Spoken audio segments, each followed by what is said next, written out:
오늘 로마서 13장 1절부터 14절까지인데요. 좀 긴데 같이 읽어보도록 하겠습니다. 제목은 그리스도인과 정치인데요. 같이 화면을 보며 성경을 보며 또 각자 이렇게 읽어보겠습니다. 함께 읽겠습니다. 시작. 각 사람은 위에 있는 권세들에게 복종하라. 권세는 하나님으로부터 나지 않음이 없나니 모든 권세는 다 하나님께서 정하신 바라. 그러므로 권세를 거스르는 자는 하나님의 영을 심판을 자치하리라. 다스리는 자들은 선한 일에 대하여 두려움이 되지 않고 악한 일에 대하여 되나니 내가 권세를 두려워하지 아니하려느냐. 선을 행하라. 그리하면 그에게 칭찬을 받으리라. 그는 하나님의 사역자가 되어 내게 선을 베푸는 자니라. 그러나 내가 악을 행하거든 두려워하라. 그가 공연히 칼을 가지지 아니하였으니 곧 하나님의 사역자가 되어 악을 행하는 자에게 진노하심을 따라 보응하는 자니라. 그러므로 복종하지 아니할 수 없으니 할 것이 아니라 양심을 따라 할 것이라. 너희가 조세를 바치는 것도 이로 말미암음이라. 그들이 하나님의 일꾼이 되어 바로 이 일에 항상 힘쓰느니라.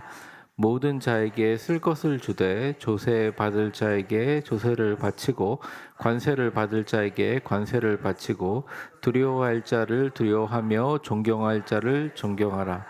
피차 사랑의 빚 외에는 아무에게든지 아무 빚도 지지 말라. 남을 사랑하는 자는 율법을 다 이루었느니라. 간음하지 말라, 살인하지 말라, 도둑질하지 말라, 탐내지 말라 한 것과 그 외에 다른 계명이 있을지라도 내 이웃을 내 자신과 같이 사랑하라 하신 그 말씀 가운데 다 들었느니라. 사랑은 이웃에게 악을 행하지 아니하나니 그러므로 사랑은 율법의 완성이니라. 또한 너희가 이 시기를 알거니와 자다가 깰 때가 벌써 되었으니 이는 이제 우리의 구원이 처음 믿을 때보다 가까웠음이라. 밤이 깊고 낮이 가까웠으니 그러므로 우리가 어둠의 일을 벗고 빛의 갑옷을 입자. 낮에와 같이 단정히 행하고 방탕하거나 술 취하지 말며 음란하거나 호색하지 말며 다투거나 시기하지 말고 오직 주 예수 그리스도로 옷 입고 정욕을 위하여 육신의 일을 도모하지 말라. 아멘. 제가 어릴 적에 이제 신앙생활, 제가 어릴 적이라는 표현은 그냥 그래도 아주 유아 유치부서부터 중고등학교 다닐 때까지 이제 교회에서 신앙생활을 배울 때 이 로마서 13장에 대해서는 그때는 좀 시대적인 배경도 달랐고 우리나라 지금 민주주의적인 색깔도 그러니까 수준이라든지 발전 단계도 좀 달랐기 때문에 1절 말씀을 제일 존중했어요. 1절이 뭐라고 적혔냐면 각 사람은 위에 있는 권세들에게 복종하라. 이 말. 그리고 뭐 유명한 말이지만 예전에 박정희 대통령이 유신 헌법이 있었을 때 김종필이란 돌아가셨지만 이제 거물 정치인 분께서 이 구절을 통해서 그럼에도 불구하고 기독교인들이 이것을 복종해야 된다라고 했던 이제 인용했던 성경 구절입니다. 근데 시대가 너무 바뀌었어요. 지금 시대는 정말 이 정치적 갈등이 끊임없고 또 이념의 대립으로 가득 차 있습니다.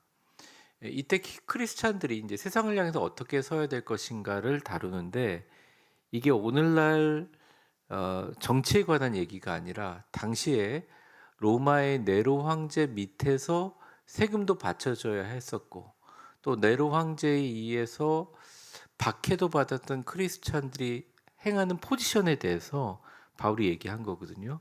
이제 이 바울의 논리를 통해서 우리가 크리스찬들이 정치에 어느 정도 참여해야 되는 것이 그리고 어떻게 하는 것이 가장 하나님의 말씀의 중심으로 된 성경적인 정치 참여인가 살펴보도록 하겠습니다.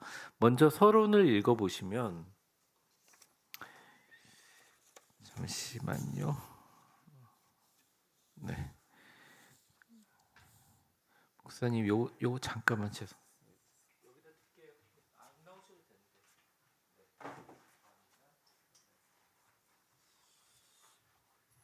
우리 서론 한번 읽어볼까요? 그냥 원론적인 말인데 우리가 같이 읽어보겠습니다. 시작. 우리가 살아가고 있는 이 땅은 끊임없는 정치적 갈등과 이념의 대립으로 가득 차 있습니다.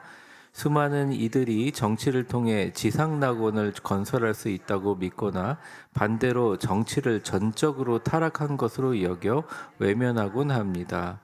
그리스도인은 하늘의 시민권자인 동시에 이 땅의 법을 준수해야 하는 이중 시민입니다.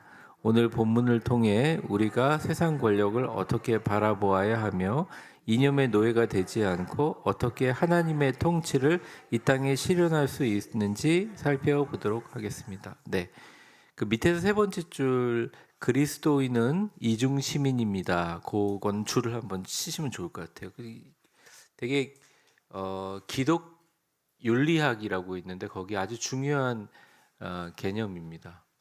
하나님의 통치를 믿는 하늘 시민권자이지만 동시에 법을 잘 준수하는 준법 시민. 그래서 그 두 가지를 하는 이중 시민이 크리스찬이다. 이제 A와 B를 보는데 오늘 좀 내용이 많아요. 그래서 가능한 빨리 진행하고 만약 뭐 못한 부분들이 있으면 다음 주에 이어서 하도록 하겠습니다. 먼저 A에 보시면 이 바울이 얘기한 국가 권력의 신성한 기원과 한계가 1절부터 7절까지인데 먼저 1절과 2절을 보겠습니다. 이게 가장 유명한 구절이기도 해요. 제가 읽어보겠습니다. 여러분들 제가 줄치라고 하면 그 부분만 줄쳐보시면 좋을 것 같아요. 각 사람은 위에 있는 권세들에게 복종하라. 줄쳐보십시오. 권세는 하나님으로부터 나지 않음이 없나니 모든 권세는 하나님께서 정하신 바라. 이게 바울이 갖고 있는 관점이거든요. 2절. 그러므로 권세를 거스르는 자는 하나님의 명을 거스름이니 거스르는 자는 심판을 자체하리라. 심판을 스스로 취하는 포지션을 갖게 될 것이다. 되게 논란이 있고 사실은 이 구절을 잘 풀어내는 것이 앞으로 남아있는 12절의 내용들을 잘 풀어낸 내용이라고 할 수 있는데 일단 바울이 얘기하는 포지션은 이렇습니다. 교재에 보시면 권세의 기원이 누구에게 있느냐? 하나님에게 있다는 거예요. 그러니까 이런 거죠. 우리가 가정에서 아버지를 가장으로 여기고 막 애들끼리 또 싸우더라도 아버지가 야 조용히 해. 어른 앞에서 왜 싸우니? 그러면 이제 입을 다물죠. 그러니까 아버지가 갖고 있는 권세를 인정해 주는 거잖아요. 근데 이제 이런 분위기도 있지만 만약 다른 나라에서 애들이 막 싸우는데 아버지가 조용히 해. 그런데 오히려 아이들이 왜 우리의 권리를 침해합니까? 이렇게 나오면 우리랑 완전 분위기가 다른 거죠. 근데 이런 것이 각 나라마다 다른 게 아니라 바울이 보는 입장에서는 설사 가정의 아버지에게 주어진 권세라고 할지라도 이 세상의 모든 권세는 하나님으로부터 온 거기 때문에 그 뿌리가 하나님으로 있는 거기 때문에 그 권세에 대해서 하나님으로부터 왔다는 걸 인정하는 게 되게 필요하다. 특별히 국가 권력을 가지고 있는 권세에 대해서는 그렇게 하는 것이 맞다. 이제 그렇게 얘기하고 있습니다. 그래서 교재에 보면 이렇게 나옵니다. 바울은 모든 권세는 하나님께서 정하신 바라 하나님이 만드신 거예요. 하나님이 디자인하신 거예요. 근데 배경이 나오죠. 이 말씀이 선포될 당시 로마의 통치자는 누구였다고요? 네로 황제였어요. 아주 가혹하게 박해했던. 그래서 바울은 무조건적인 독재 정권을 옹호하는 것이 아니라 줄쳐 보십시오. 국가와 권력이란 제도 자체가 인간의 타락과 무정부 상태의 혼란을 막기 위해서 여기서부터 이제 두 줄 치셔도 되는데 되게 중요한 신학적인 개념인데 하나님이 제정하신, 그러니까 하나님이 만드신 일반 은총의 방편, 하나님이 만드신 일반 은총의 방편이다.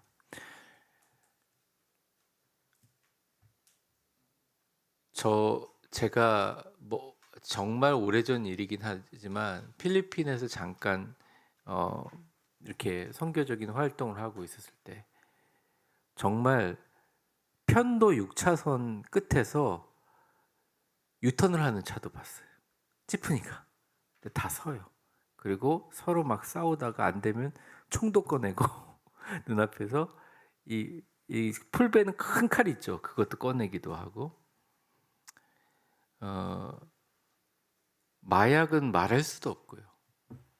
그 당시 이제 어학 연수하러 온 우리 청년들을 제가 쾌전 한인교회에서 청년부를 맡아서 그런 친구들을 관리하면서, 물론 우리 교회 청년은 없었지만 물들지 않게 해도 엄청 노력했던 게, 쿠키에다 빵에다 마약을 넣어가지고 애들을 막, 이 너무 영어 공부하러 온 아이들이 이게 오히려 더 타락하는 그런 모습들을 보면서, 근데 되게 웃긴 게 그 법을 공정하게 집행해야 될 이 경찰들이, 지금은 아닙니다. 오해하지 마시고, 꽤 오래전 일이에요. 20년 전 더 된 일인데, 경찰들이 돈 몇 푼 주면 그냥 넘어갔다는 거예요.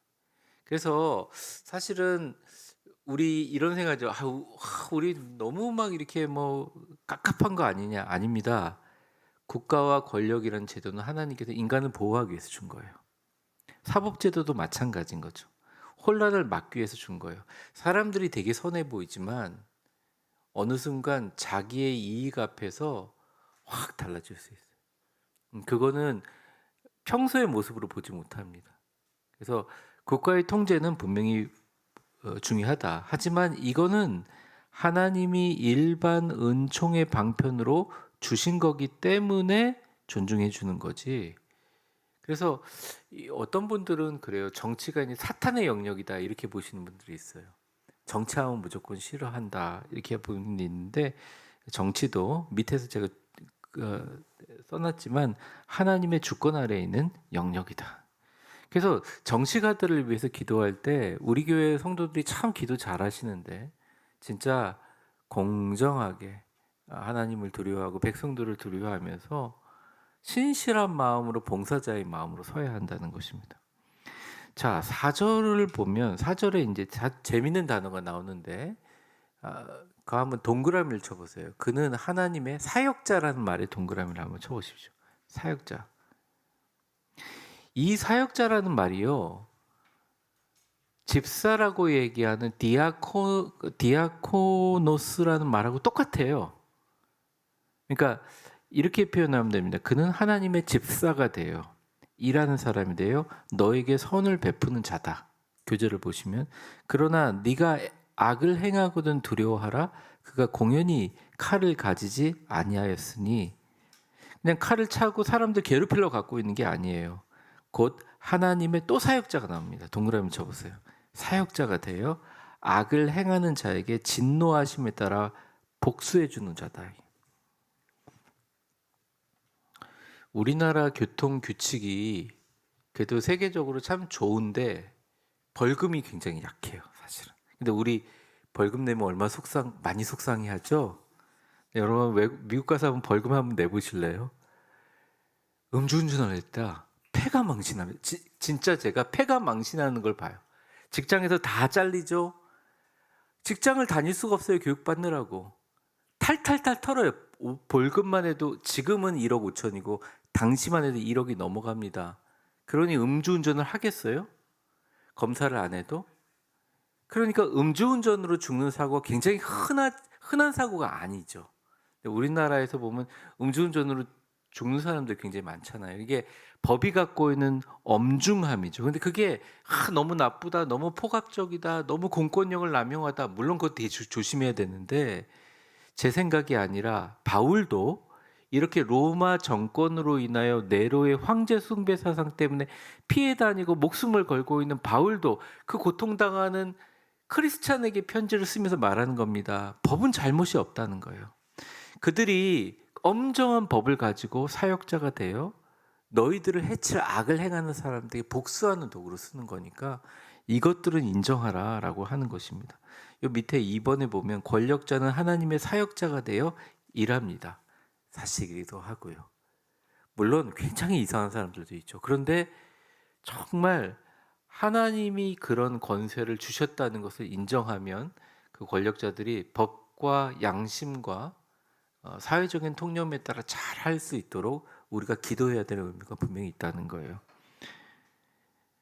두 번째 줄에 보면 2번, 파란색 2번 두 번째 보면 헬라어 원어로 디아코노스라고 나와 있죠. 이게 이제 집사라는 단어입니다.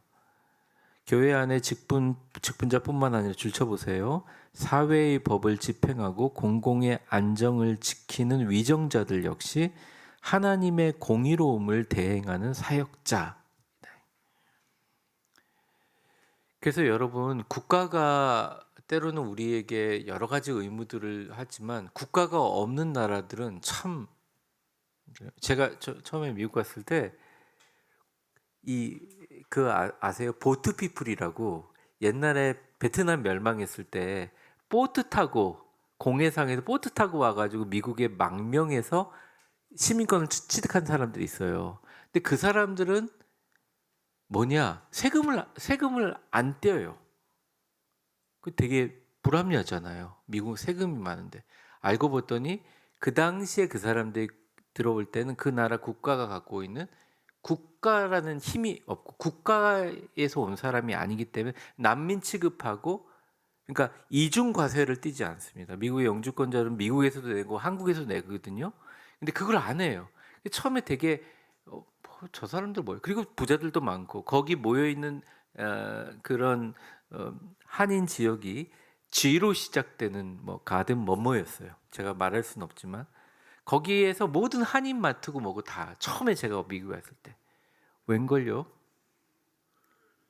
이게 혜택인데 갱들이 몰리기 시작하는 거예요. 결국 거기가 사람들이 잘 안 오는 이상한 곳이, 한인교회도 많이 없어지고. 그러니까 이게 어떤 규제가 없다는 게 무조건 좋은 게 아니라는 거죠. 말씀처럼 악을 처벌하고 선을 장려해서 사회 질서를 유지하는 선한 면이 있다는 겁니다. 국가들이.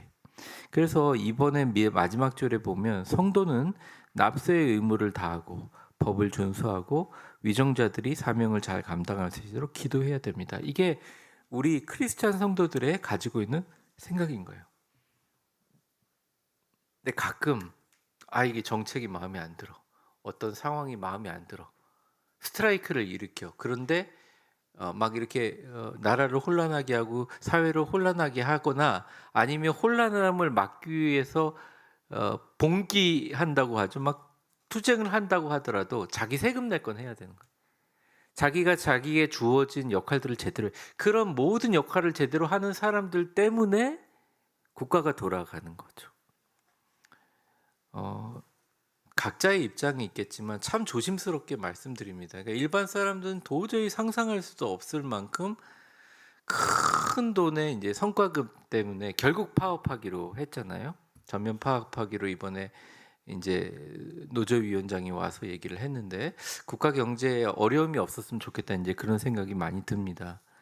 근데 그분들의 역할이 뭐냐? 그분들의 역할은 단순하게 S기업의 직원일 뿐만 아니라 국가 그 경제의 경쟁력을 담당하는 거룩한 하나의 청직이라는 마음이 있어야 할 것 같아요. 돈을 많이 받고 적게 받고의 문제가 아니라고 생각합니다. 그래서 이게 다 양날의 검인 거예요. 그래서 어쨌든 지금 시대와 세상이 계속 갈등과 대립으로 치닫고 있기 때문에 우리는 내가 해야 될 것들을 잘 지키며 법을 준수하면서 정말 위정자들을 위해서 기도해야겠다. 그래서 제가 이번에 6월 3일이 수요일인데 물론 저녁에 수요예배를 드릴 수 있지만 그날은 충실하게 저녁 6시까지 모든 사람 빠짐없이 다 투표하셨으면 좋겠어요. 자기가 갖고 있는 권리를 잘 행사하고 이 구리시라든지 여기 지방에 있는 모든 분들이 어떻게 보면 잘 행사해서 하나님의 공의가 이 땅에 이루어졌으면 좋겠습니다. 근데 여기까지는 일반적인 얘기예요. 자, 이제부터가 중요한데 6절, 7절 같이 한번 고운 읽어보겠습니다. 화면 보셔도 되고 교재도 나와 있습니다. 시작. 너희가 조세를 바치는 것도 이로 말미암음이라. 그들이 하나님의 일꾼이 되어 바로 이 일에 항상 힘쓰느니라. 모든 자에게 줄 것을 주되 조세를 받을 자에게는 조세를 바치고 관세를 받을 자에게는 관세를 바치고 두려워할 자를 두려워하며 존경할 자를 존경하라. 제가 이거를 너무 애매하게 써놔가지고 헬러 원문을 좀 읽어봤어요. 그리고 최근에 또 제가 받았던 아주 그 전문적인 그 주석 프로그램을 돌려서 하나하나 이렇게 봤는데 결론은 뭐냐? 이 말을 이렇게 A는 A, 1 더하기 1은 2 이렇게 쓴 뉘앙스가 아니라 조금 니네가 좀 그거는 알아서 생각해 주지 않겠니? 그런 뉘앙스예요. 제가 어떤 말이냐면 7절을 제가 좀 굵은 주셨는데 모든 사람에게 네가 줄 건 주는데 조세를 받을 자에게는 조세를 바치고 관세를 바칠 자에게는 관세를 바치고 두려워할 자는 두려워하며 존경할 자를 존경하라. 이 말은 어떤 말이냐? 조세를 이제 한번 보여주세요. 제 얼굴은 좀 안 봐도 되고 오늘 좀 피곤해서 조세를 받지 받을 자격이 없는 자에게는 조세를 바치란 말인가? 이제 의문이 들죠. 관세를 받을 만한 자격이 없는 사람이 관세를 바치라는 말인가? 두려움이 대상이 아닌 자들도 덮어놓고 두려워해야 되나? 존경받지 않을 분도 존경해야 되나? 이런 의문을 남기는 구절로 하고서 정치 부분을 잘라요. 이 7절 이후에는 사실은 이 부분에 관련은 되지만 그 얘기를 하지 않아요. 자, 그럼 이게 무슨 말인가? 이것은 해석하기 나름의 따름이 있지만 정확한 이제 우리 장로의 신학대학 그리고 우리 개신교의 통합 측 해석은 이겁니다.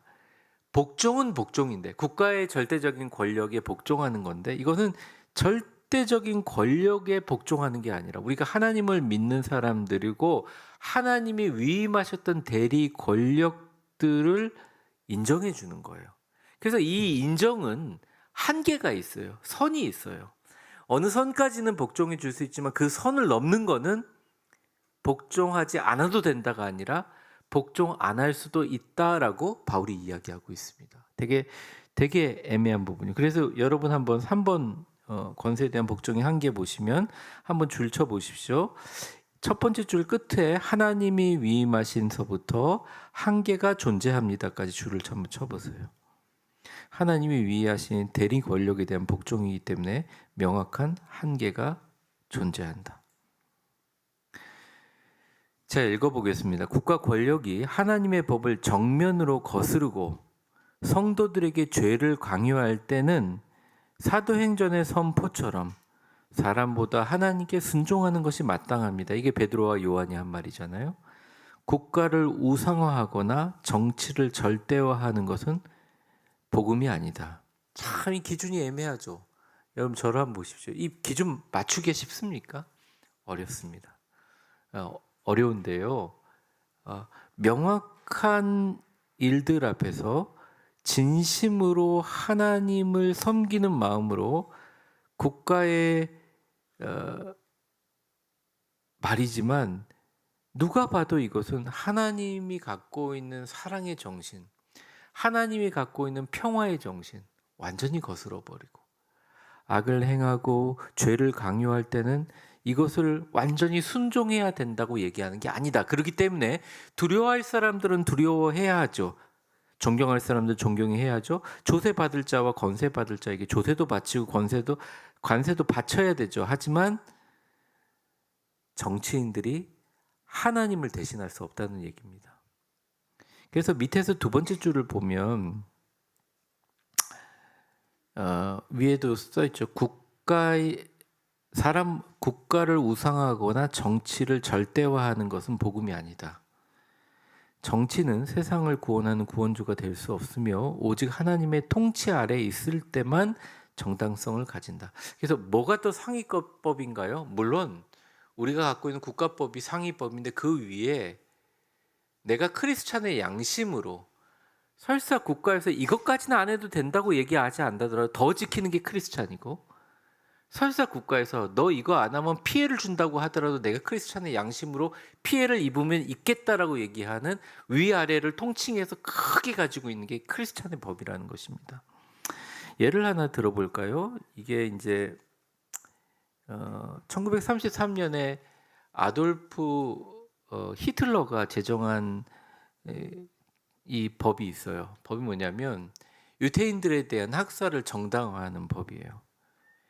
근데 참 신기한 게 저희 때는 사실은 신학은 독일이었어요. 무조건. 지금도 어느 정도 영향력은 있지만 그래서 저희 때 교수님들은 독일에서 공부하고 오신 분이 많습니다.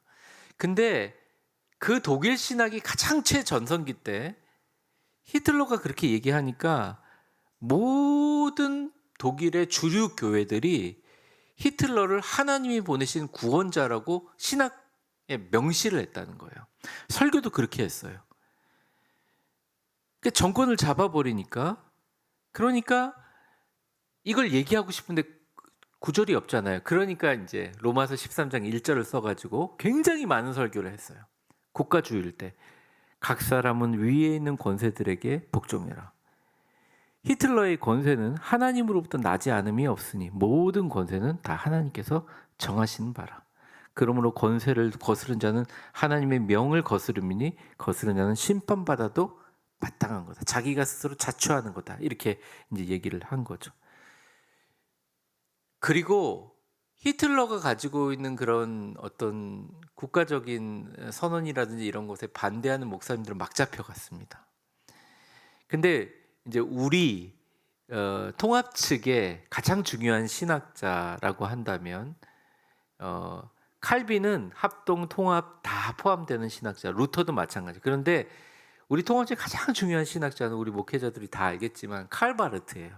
근데 그 칼바르트라는 분의 신학적인 조직 신학 영향이 제 설교도 그렇고 모든 우리 통합 측 영락교회라든지 소망교회 목사님들 다 거기 녹여 있거든요. 근데 칼바르트라는 사람이 그때 고백교회라는 컴패싱 처치라는 그 고백교회 사람들, 거기 보네퍼도 있었고 이런 사람들과 함께 1934년 딱 1년 후 봄 5월에 바르멘 선언이라는 걸 발표했어요. 그때 선언을 발표했는데 물론 여기 있는 사람들 거의 다 잡혀갔죠. 뭐라고 했는지 제가 읽어드리겠습니다. 뭐 안 적으셔도 되지만 제가 그냥 읽어볼게요. 우리는 교회가 복음의 선포 이외에 국가의 형태나 통치자에게 합법적인 권한을 넘어서는 절대적인 권력을 부여할 수 있다는 거짓 교리를 배격한다. 그러니까 그때 그 권리를 이제 히틀러, 그리고서 국가는 하나님의 명령에 따라 공의와 평화를 유지할 의무가 있을 뿐이며 교회의 영역을 침범할 수 없다. 이제 이렇게 얘기를 했어요. 이걸 잘못 지금도 해석하시는 분들이 있는데 그건 진짜 그 당시에 아주 극단적인 상황이에요. 유대인들을 잡아 죽이고 학살하고 있는 그런 상황에서. 그래서 바르트가 로마서 13장 1절서부터 2절까지 있는 내용이 무조건 맹종하는 것이 아니라 국가는 적어도 하나님과 일반 사람들이 갖고 있는 공의와 평화의 울타리 안에서 국가가 머물 때 그것에 유효한 조건적인 순종임을 천명해 버린 것입니다. 근데 히틀러가 이 사람 하나 거꾸로 트리면 되거든요. 그래서 회유도 했어요. 돈도 갖다 주기도 하고. 그 당시 보온 대학이란 미국의 독일의 아주 명문 대학 보온 대학 교수였는데 네가 나한테 충성 서약만 하면 지금이야 히틀러 나쁘다고 하지만 그 당시에는 독일의 대부분 사람들이 히틀러는 영웅이었다는 거죠. 충성 서약 거부했습니다. 그래서 본 교수직에 파면당해 버렸어요. 평생 고생했습니다. 근데 끝까지 그걸 돌리지 않았어요. 그리고 많은 사람들이 감옥에서 다 죽임을 당했죠. 보네퍼도 하나의 그런 분들이고. 성도의 최종 권위는 어디서 나오냐? 예수 그리스도다. 우리가 국가의 법과 질서를 존중하되 국가가 하나님의 법을 대정한다. 막 학살을 용인하고 국가의 권력이 있는 지도자가 어떻게 보면 이 땅의 공의와 평화를 유지할 의무를 받아들이고 전쟁의 소용돌이로 막 몰아넣는다고 할 때 교회가 이게 하나님이 보내신 사람이다라고 하는 건 아니다라고 한 아주 중요한 사례라고 할 수 있습니다. 자, B번으로 넘어가 보겠습니다. 시간 좀 돼서. 정치를 완성하는 복음의 핵심이 뭐냐? 그것은 바로 바울이 얘기한 사랑과 종말론적인 삶이다 이렇게 보는 것입니다. 8절과 10절인데요. 9절 빼고 같이 읽어보겠습니다. 시작.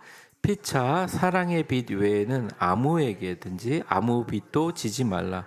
남을 사랑하는 자는 율법을 다 이루었느니라. 10절.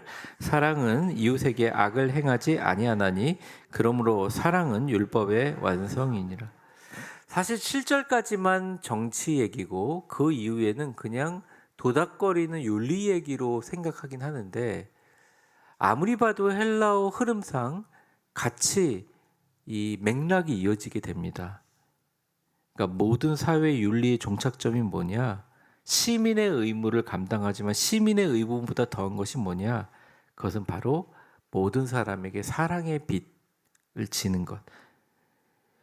그 두 번째 줄에 보시면요. 1번의 두 번째 줄에 보시면 정치는 법과 제도로 사회의 악을 억제할 수 있지만 인간의 마음을 근본적으로 변화시키거나 진정한 평화를 만들어내지 못합니다. 세상 정치는 힘의 논리로 움직이지만 줄쳐보세요. 하나님 나라의 정치는 사랑의 논리로 움직입니다. 이웃에게 악을 행하지 않고 그들의 유익을 구하는 사랑이야말로 국가의 법이 도달할 수 없는 가장 고귀한 정치적 완성입니다. 제가 이걸 좀 보면 좋을 것 같아요. 이제 우리가 어떤 정치적인 관점을 갖거나 또 사회적인 시선에 대해서 평가하는 것은 다 개인의 몫입니다. 그건 강단에서 얘기할 수 있는 게 아니고 또 각자 어떤 마음으로 가지시고 있는 마음은 다 나라를 사랑하는 숭고한 마음이에요. 제가 술에 술 탄데 물에 물 탄데 그런 식으로 얘기하는 게 아니라 진짜 그거는 사실이에요. 사람의 마음을 바꾸기는 거의 불가능에 가까워요. 근데 우리가 그런 마음을 개개인의 사람이긴 하지만 적어도 하나님을 섬기고 사는 사람이 하나님이 뭘 원하시는 거는 생각해야 될 거 아닙니까? 근데 하나님이 원하시는 게 뭐냐? 하나님이 원하시는 거는 이 땅에 하나님의 사랑이 강물처럼 정의도 공의가 강물처럼 흐르기를 원하는 거예요. 그래서 우리가 판단할 때 이게 하나님이 기뻐하시는 건가 기뻐하지 않는가를 판단할 때 분쟁을 조장한다든지 아니면 파괴를 일삼는다든지 갈등과 대립을 몰아간다고 하면 어느 정도 우리가 거기서는 걸을 수 있어야 된다는 생각합니다. 만약 그런 곳에 내가 어쩔 수 없이 들어간다고 하더라도 그래도 우리 대한민국 모든 국민들이 생각은 달라도 서로 잘 되는 게 너무너무 중요하기 때문에 서로를 위해서 끌어안고 그래도 같이 걸어가고 사랑하고 품어주는 게 기독교인의 관점이다. 그래서 사랑이라는 게 복음의 핵심이고 모든 것을 완성한다는 거죠. 그 밑에 보시면 이웃에게 악을 행하지 않고 그들의 유익을 구하는 사랑이야말로 국가의 법이 도달할 수 없는 가장 고귀한 정치적인 완성입니다. 우리나라 분들이 잘 이제 모르시는 목사님이긴 한데 또 미국에서는 굉장히 유명한 에브라함 링컨만큼 유명한 목회자죠. 퀘이커 교도예요. 사상가이기도 하고 존 울먼이라는 사람이 있습니다. 이제 그분은 노예 제도가 완전히 정착돼 있을 때 노예 해방을 위해서 평생을 바친 분이에요. 대부분 분이 노예 해방했다면 링컨을 생각하는데 이분이 시초거든요. 근데 이분이 늘 이렇게 설교를 할 때나 이해를 하는 게 인간이 인간을 소유하는 것은 성경 어디에도 안 나와 있다는 거예요. 인간이 인간을 소유하고 인간을 짐승처럼 다루는 것은 하나님이 내 이웃을 내 몸처럼 사랑하라고 하는 법에 완전 위배되는 이야기라는 겁니다. 그러니까 그게 아주 철저했어요. 근데 생각해 보세요. 이거 그냥 법이라니까요. 당연히 노예를 두고. 그렇게 철저한 민주주의의 시작이고 모든 것을 만들었던 로마도 기본적으로 동성연애와 노예를 두고 살았잖아요. 그러니까 알지 못하는 거죠. 그냥 마음속에 이건 당연히 새카만 사람들은 그냥 사람도 아니고 짐승도 아니고 그냥 우리를 위해서 쓰는 도구다 이렇게 생각할 시대예요. 근데 이 사람이 그런 말을 했다는 겁니다. 계속 강단에서 이러니까 불편해지는 거예요. 가장 복음적인 그 도시에 막 십자가형으로 도로를 만들고 근데 한쪽 줄에는 세로 줄에는 교회들이고 가로줄에는 다 노예 파는 노예상들이 있는 그런 도시에서 막 선포해 버리는 겁니다. 그리고 그가 자서전에 존 울만의 일기라는 곳에서 이렇게 씁니다.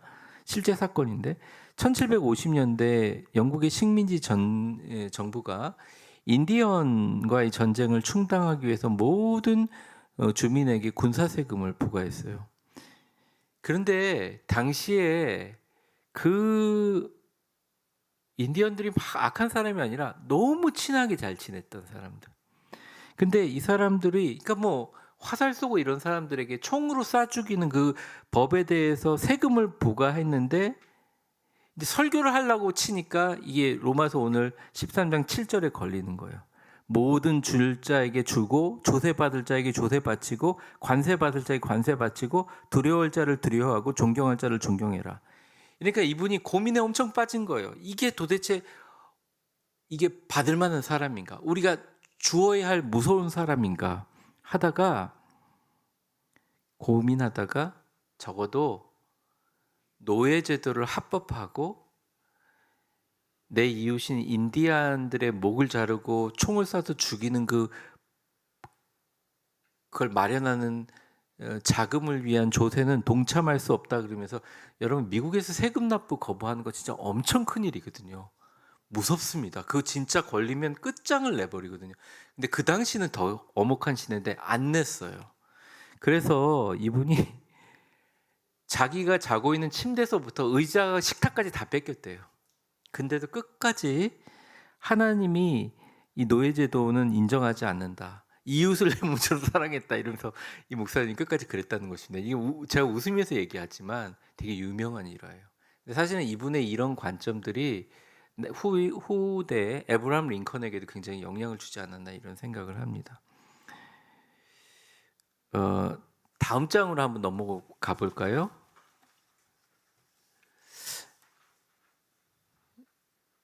11절 한번 같이 읽어보겠습니다. 시작. 또한 너희가 이 시기를 알거니와 자다가 깰 때가 벌써 되었으니 이는 이제 우리의 구원이 처음 믿을 때보다 가까웠으니라. 아니 사랑하라 해놔놓고 왜 종말을 얘기하지?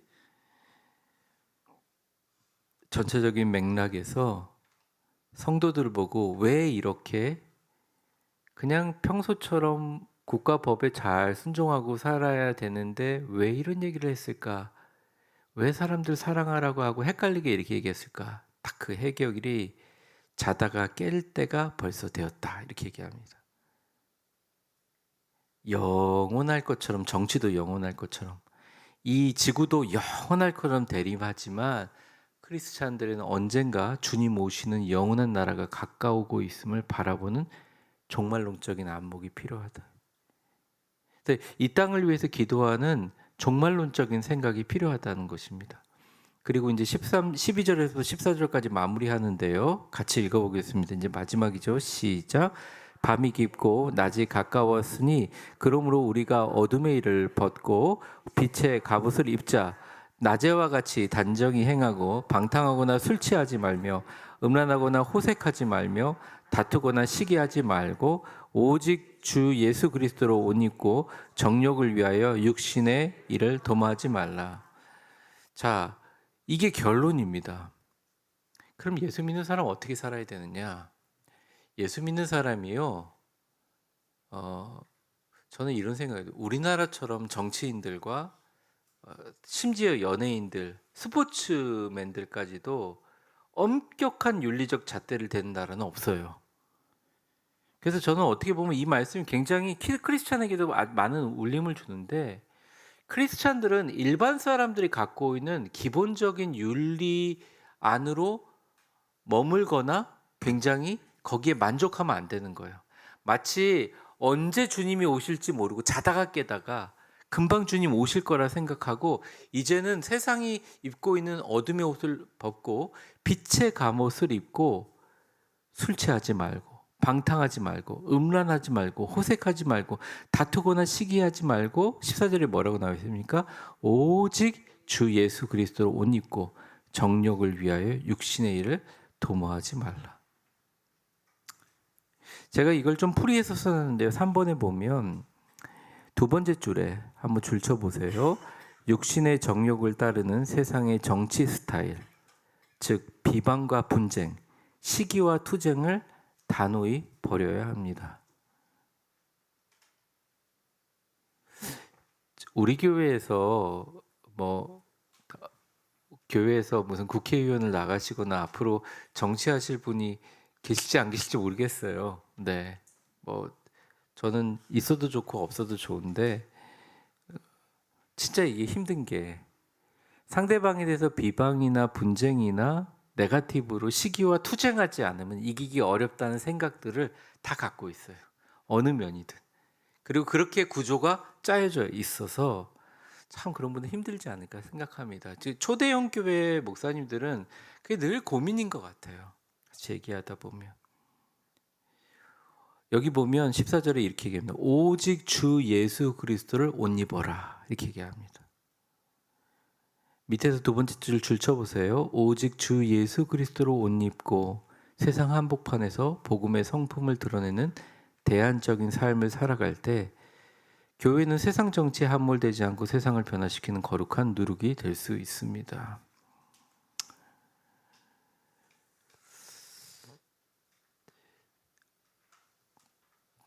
불과 15년 전만 해도 캐나다를 움직이는 가장 큰 정치 세력이 캐나다 크리스천 연합이었어요. 그래서 캐나다 총리가 되게 힘 있는 것처럼 보이지는 않잖아요. 그 캐나다도 연방이고, 근데 이게 기독교인들이 워낙 도덕적으로 깨끗하게 살고 있기 때문에 말에 힘이 있는 거예요. 더 강력하게 얘기할 수 있는 거죠. 일본 같은 데 있죠. 일본이 기독교 인구가 1%더 줄었어요. 0.7밖에 안 되거든요. 지금 퍼센테이지가. 근데 일본의 기독교인들은 거의 성자처럼 자기의 생활을 깨끗하게 합니다. 군더더기가 없어요. 그래서 기독교인들 중에 정치인들이 꽤 많아요. 드러내지 않아서 그렇죠. 얼마 전에 나갔던 지금 이제 다카이치 총리 전에 있었던 일본 총리도 기독교인이었어요. 그러니까 기독교인이라고 일본 사람들이 생각할 때 어떻게 생각하냐면 막 싫어하기도 하지만 기독교인이라면 저 사람은 예수님 옷 입고 있는 사람 이렇게 생각하는 거죠. 기본적으로. 그래야 힘이 있는 것입니다. 근데 요즘에 좀 보다 보면 안타까운 게 우리나라 기독교인들이 그런 이미지를 이제 가지려고 노력해야 된다는 생각을 가지고 그리고 이 나라를 하나님 나라를 바꾸는 소망을 품어야 된다 생각합니다. 자, 결론을 제가 읽어보겠습니다. 사랑하는 성도 여러분, 정치는 세상을 구원할 수 없지만 하나님께서는 정치를 통하여 이 땅에 최소한의 공의와 질서가 유지되기를 원하십니다. 그러므로 위대한 교회 성도들은 정치적 무관심이나 맹목적인 이념 과잉의 자리에 떠나야 합니다. 우리는 위정자들을 위해서 기도하고 공공의 선을 도모하고 법을 준수하는 모범적인 시민이 되어야 합니다. 그러나 동시에 우리의 궁극적인 소망은 이 땅의 통치 권력에 있는 것이 아니라 하늘 보좌에 있음을 잊지 말아야 합니다. 세상 정치가 미움과 분열을 양산할 때 줄쳐보십시오. 율법의 완성인 사랑을 실천하십시오. 줄쳐보세요. 그리스도로 옷 입고 일상 속에서 공의와 자비를 행하십시오. 오늘 핵심입니다. 네, 계속 읽겠습니다. 그리하여 이 땅의 권세 너머에 계신 만왕의 왕 예수 그리스도의 통치를 온 세상에 증거하는 위대한 교회의 지체들이 되시기를 주의 이름으로 간절히 축원합니다. 축복합니다. 이제는 우리 주 예수 그리스도의 은혜와 역사의 주관자가 되시는 하나님 아버지의 사랑과 성령의 충만하심과 교통하심이 우리가 하나님을 믿고 이 땅의 정치와 사회와 경제가 있는 세상 속을 살아가면서 사람의 편협한 지혜나 정치적 관점이 아니라 오직 하나님의 공의와 자비만을 선포하는 우리 모두도 각자의 세상의 은혜의 통로가 되게 하시고 이 땅의 위정자들이 깨어서 하나님의 공의를 잘 실행할 수 있는 하나님의 일꾼으로서 역할을 잘 감당할 수 있도록 나도 기도해야겠다. 그리고 내가 먼저 예수님 옷 입고 철저하게 빛의 사람으로 살아야겠다. 다짐하시는 위대한 교회 수협에 나오신 모든 분들 머리 위에 이제와 영원히 함께 계실 것을 간절히 축원하옵나이다. 아멘.